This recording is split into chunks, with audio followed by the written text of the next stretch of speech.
Hi అండి. ఈరోజు వీడియోలో మటన్ తలకాయ కాలు కూర చూద్దాం రండి. ఫస్ట్ స్టవ్ ఆన్ చేసుకొని కుక్కర్ పెట్టి తగినంత ఆయిల్ వేసుకొని 2 బిర్యానీ ఆకులు, తగినంత అల్లం వెల్లుల్లి పేస్ట్ వేసి బాగా వేగనివ్వండి పచ్చివాసన పోయే వరకు. తర్వాత బాగా కడిగి శుభ్రం చేసి పెట్టుకున్న మటన్ని వేసి బాగా మిక్స్ చేయండి. బాగా మిక్స్ చేసిన తర్వాత 2 గ్లాసులు వాటర్ వేసి బాగా ఉడకనివ్వండి. 8 విజిల్స్ రావాలండి. అప్పుడైతేనే బాగా ఉడుకుతుంది. తర్వాత కుక్కర్ మూత పెట్టి 8 విజిల్స్ వచ్చే వరకు ఉండనివ్వండి. తర్వాత వీడియోలో చూపించిన మసాలాలన్నీ బాగా మెత్తని పేస్ట్‌లా పట్టుకోండి.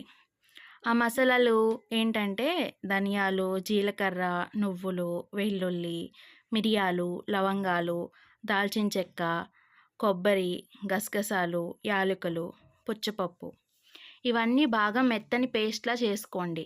తర్వాత స్టవ్ ఆన్ చేసి కళాయి పెట్టి తగినంత ఆయిల్ వేసుకొని ఈ పేస్ట్‌ని పచ్చివాసన పోయే వరకు బాగా వేగనివ్వండి.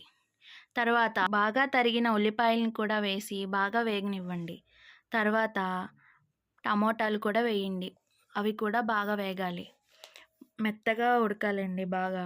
తర్వాత పచ్చిమిరపకాయలు వేసి ఇంకొకసారి బాగా సిమ్ మంటని మీడియం ఫ్లేమ్‌లో పెట్టండి. బాగా ఉడకనివ్వండి. ఆయిల్ పైకి రావాలి. అలాగా ఉడకనివ్వండి. తర్వాత ఉడకబెట్టుకున్న మటన్ తలకాయ కాళ్ళు, మాంసాన్ని వేసి బాగా మిక్స్ చేయండి.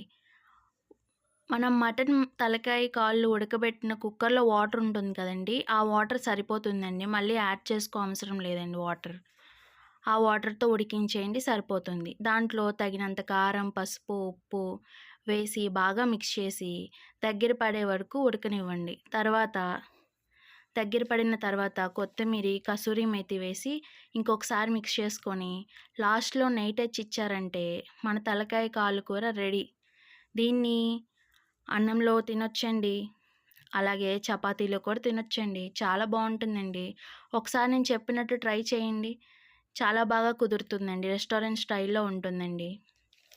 అలాగే ఈ వీడియో నచ్చితే లైక్, షేర్, కామెంట్, సబ్స్క్రైబ్ చేయండి. చాలామంది చూస్తున్నారు గానీ సబ్స్క్రైబ్ చేసుకోవట్లేదు. సబ్స్క్రైబ్ చేసుకుంటే మాకెంతో సపోర్టివ్‌గా ఉంటుంది. ఈ వీడియో నచ్చితే లైక్, షేర్, కామెంట్, సబ్స్క్రైబ్ చేయండి. బాయ్.